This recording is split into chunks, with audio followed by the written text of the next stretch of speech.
특히 특급 호텔 복합 시설은 찬반 논란이 치열합니다. 무엇보다 발전이냐 상생이냐를 놓고 팽팽하게 엇갈리고 있습니다. 계속해서 조은혜 기자입니다. 특급 호텔을 비롯한 복합 쇼핑몰, 광주의 랜드마크로서 자리매김하겠다는 광주 신세계의 청사진입니다. 최근 광주 신세계가 당초 2015년보다 규모를 축소한 지구 단위 계획을 제출했다는 사실이 알려지면서 다시금 찬반 논란이 불붙고 있습니다. 찬성하는 입장은 신세계 복합단지 건립으로 얻어질 막대한 경제 효과를 주된 이유로 꼽습니다.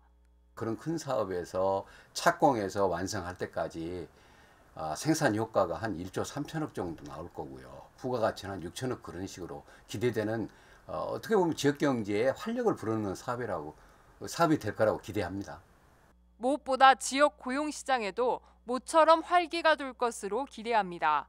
고용에 상당한 큰 영향을 줄 거라고 생각합니다.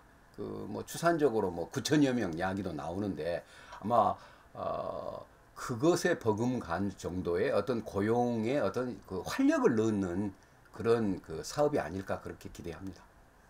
하지만 중소상인들은 그런 경제 효과에 상당한 거품이 껴있다고 반발합니다. 동종업종에 종사하시는 그런 자영업자들 같은 경우는 자기 매출에 피해를 오게 되면 당연히 문을 닫게 됩니다.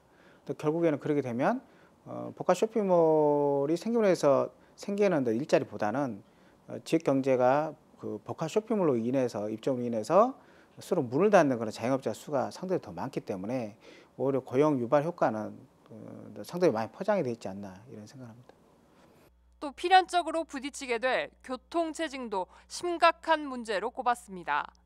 교통 문제부터 시작해서 주변 정주하고 그 주변을 어떤 생활 권역으로 사시는 분들에 대한 편익이라든가 또 교통체증으로 인한 어떤 비용 문제도 분명히 발생하는 게 아니겠습니까?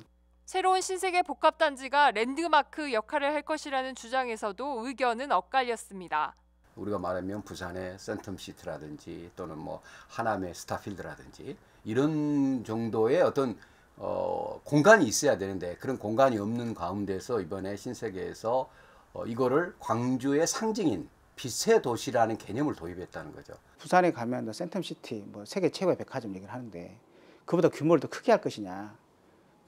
랜드마크의 어떤 경쟁력이 저는 없다고 보고 오히려 다른 방식의 경쟁력을 찾아야 된다. 발전이냐 상생이냐 엇갈리는 의견 속에서 이를 풀어나갈 대책 또한 입장차가 뚜렷했습니다. 이런 어떤 기금이라든지 재단이라든지 어떤 형태로든지 실제적으로 말로 약속보다는 어떤 제도적인 약속을 해줌으로써 지역 상권과 또 지역의 많은 중소기업과의 어떤 상생 동반의 어떤 틀을 만들 수 있고요. 일단 공론의 장이 일단 필요하다 보거든요. 물론 공론의 장에서는 찬반이 격렬하게 부딪히겠죠. 그렇지만 이로 인해서 가장 피해가 예상되는 이해 당사자들의 목소리 반영이 저는 제일 중요하다고 봅니다. 신세계 복합단지가 지역 발전의 디딤돌이 될지 걸림돌이 될지 당분간 진통은 계속될 전망입니다.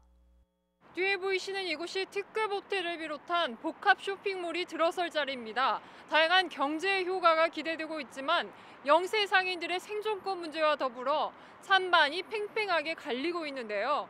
상생과 발전, 이 두 가지 토끼를 동시에 잡을 뾰족한 대책이 절실해 보입니다. CNB 뉴스 조은혜입니다.